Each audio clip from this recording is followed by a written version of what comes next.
Alrighty, ladies and gentlemen, my name is Adam and this is Adam FTL, and today we're going to be reviewing my team for Game Week 5, and it's been another underwhelming game week.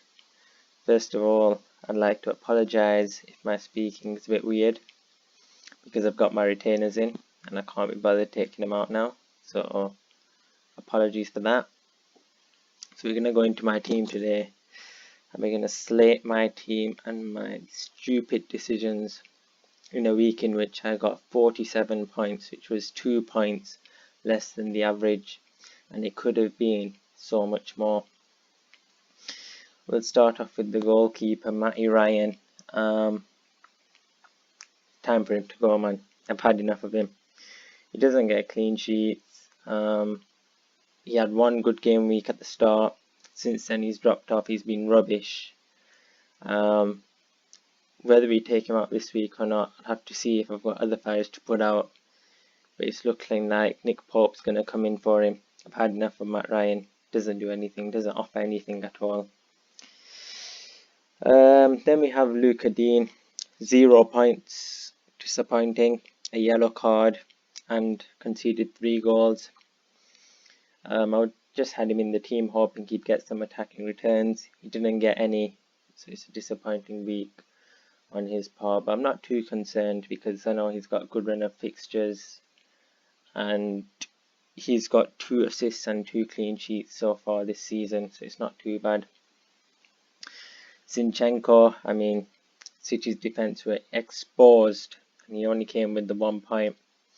There was too many mistakes. And I was saying, 2 weeks ago, a couple of weeks ago, that Man City defence was essential, but with Laporte's injury now, I wouldn't say it is. On top of that, there's a chance of rotation with the UEFA Champions League, with Mendy coming back as well. So whether he'll be a nailed-on starter, we don't know. So again, another player who has question marks in my team at the moment. Then we have Lundstram. Disappointing. First thing, he was taken off after 70 minutes, which is always a concern because maybe the manager might not have him in his plans for the next couple of weeks. And on top of that, Sheffield United have got a really tough set of fixtures coming up. Everton, Liverpool, Watford, Arsenal in their next 4. So it's going to be difficult. So he's just going to be sat on my bench, to be honest. I'm not going to do anything with him right now. Then we have Robbo. Finally got an assist. About time. The only concern with Robbo is he's got, again, tough run of fixtures. Actually, not too bad. But, you look until game week 10. He faces Chelsea, United and Tottenham in 3 of his next 5. So maybe a player to move out the door if I do use my wild card, which I've still got intact, by the way. Then we have KDB. Yeah, this is disappointing. He was benched. He only played a total of 33 minutes. And that's a concern for me because if Pep does prioritise him in the Champions League games, I might have to take him out. So I am worried about that. Yeah, I can't afford a £10 million player in my team if he's not going to be starting every week. Then we have Mohamed Salah. He got 9 points. He got a goal. I should have captained him. Another stupid mistake. Liverpool at Anfield, you always captain Salah. Or Mane if you have him. And speaking of Mane, is Mane essential now? Is Mane the player of Salah? Again, he's outshone him this week with 2 goals and 3 bonus points as well. And is it worth saving, well, it won't be a million now, it'll be about 0.7, 0.8 for Sadio Mane. Again, I'm thinking about that if I do wildcard, whether that be next week or possibly the week after. Then we have Raheem Sterling, and I mean, yeah, back-to-back blanks for Sterling, and I'm worried.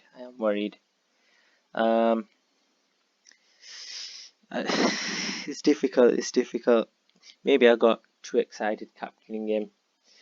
Again, I went with my gut, and you always trust your gut. My gut was wrong on this occasion, but if I was to go back, I would have still captained Sterling, to be honest. So again, I have no regrets over that decision whatsoever, but he was unlucky. He created quite a few chances. If City were more clinical, he would have had 2 or 3 assists. Hit the crossbar as well, or the post, should I say. So he was unlucky. Is it a concern? Back-to-back blanks? Yes, given his price tag, 12 million or whatever it is a concern. But again, I look at City's fixtures. Watford at home. I think I will keep him for that one, and then we'll see from there what happens. But yeah, I'm definitely going to keep hold of him. I think it's very easy to panic and take him out, but there's no need. I think he's a nailed-on starter compared to De Bruyne. I think that he will start most Premier League games, so I'm not too concerned about Raheem, the dream Sterling right now. Then we have Mount. He nicked a goal at the end. I'm happy with him. I am happy with him. I don't have a problem with him. I guess the only thing about Chelsea right now is Tammy Abraham. He's the man stealing the show. So is it worth doubling up on Chelsea? Again, that's another area to look into possibly.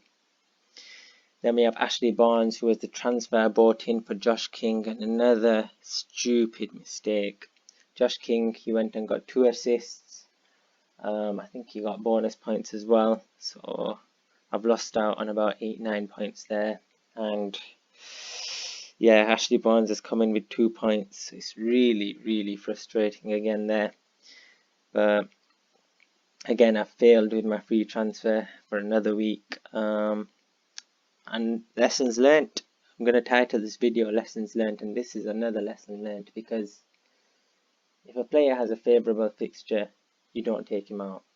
And King had a favourable fixture against Everton, and I took him out because I just didn't like him. It makes no sense, and I don't know why I did that. And now looking back, that was a dumb decision.